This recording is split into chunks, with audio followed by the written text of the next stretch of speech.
So there's another tab here. You can see just a hint, there is a retained earnings balance here.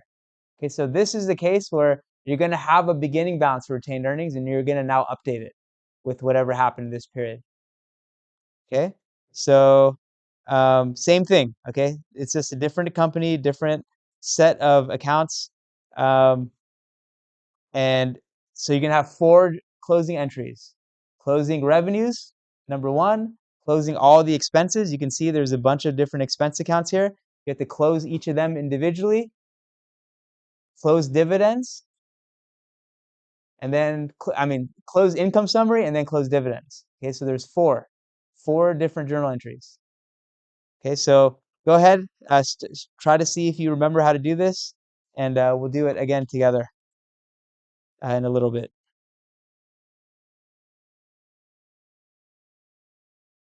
Okay, so step 1, close revenues, right? Because there's 3 temporary accounts, or 3 types: revenues, expenses, dividends. So the first step is to close revenues.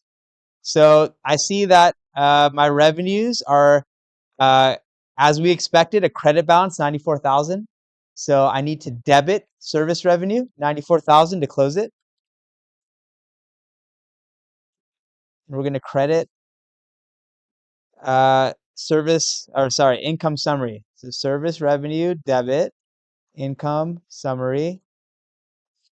Now income summary is just this contrived thing. We could get to the same answer by just crediting retained earnings. Okay, if we did that, the balance for retained earnings would still be correct, because remember, the income summary, that balance is going to get moved to retained earnings in general, like at some point anyways. Okay, so income summary is just this like temporary account. I think it's cool to just show how you can use debits and credits in this system to like kind of move things around. But it's something that we're going to close, as we know, in the third step anyways. Okay, so that balance in income summary is going to move to retained earnings either way. But we'll just do it the textbook way. So we'll close revenue to income summary. We're going to close all the expense accounts to income summary. So we know that we're going to debit income summary. We don't know the total yet, because we have to go through each of the expenses now and close them individually. So there's insurance expense, salaries, supplies expense, utilities expense. And then we have these 2 different depreciation expenses. We're going to have to close them individually, though they're both depreciation expense. You can see that they're 2 separate accounts because they're tracking the depreciation for the different types of assets separately.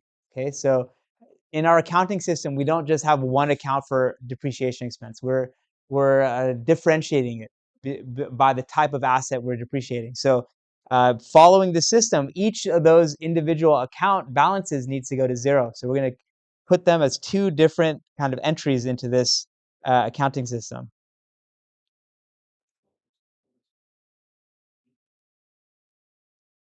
Okay, so I have all these numbers here, and I'm just going to fill in the numbers based on my trial balance. Okay, and then I can just use Excel's sum formula to add all these up. Okay, so I can see that I made a profit. I think there's one of these, I think maybe 4-20, that had a loss. So you're not going to see a loss. Maybe I'll just change the numbers a little bit in a second. But for now, you can see you made a profit. Your revenues were exceeding your expenses. And so income summary has a credit balance, right? The credit to income summary is more than the debit. And so we know that to close income summary, it's going to have to be a debit, and the amount is going to be this minus this. Okay, this is going to retained earnings. Okay, so just to be clear here, 94,000, 70,000 to 525. This is what was in income summary. from the first two closing entries. This right here, credit 94,000, and this debit. And so if you calculate the balance, it's 23,475. Now to get this to go to zero, I need to debit 23,475. So that's what I did right here. I just kind of did it in one step. Any questions on this so far? We're good? Okay, so now income summary is zero.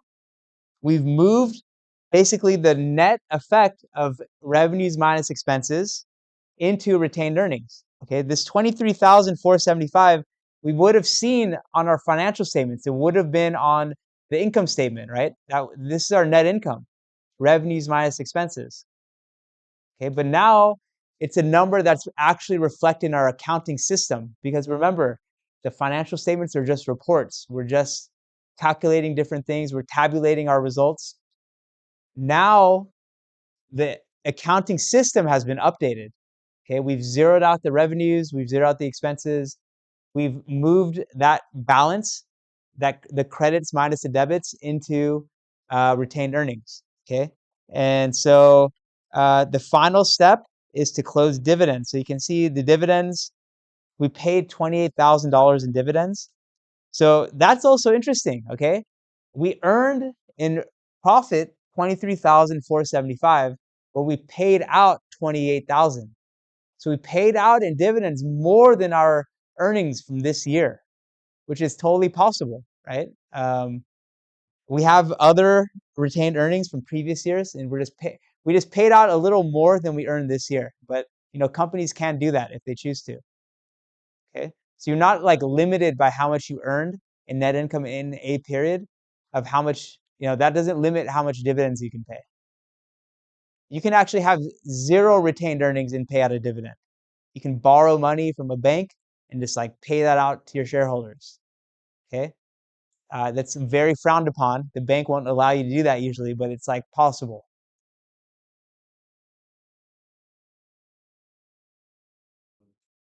Well, it's not a net loss because you made a profit, right? Your revenues did exceed your expenses, but what you've returned back to your shareholders is more than you made in profit that year. So that's not sustainable, you can argue. If you're giving back more to your shareholders than you're earning, at some point you're not going to be able to do that. But let's just close this out. So we're going to debit retained earnings by 28,000.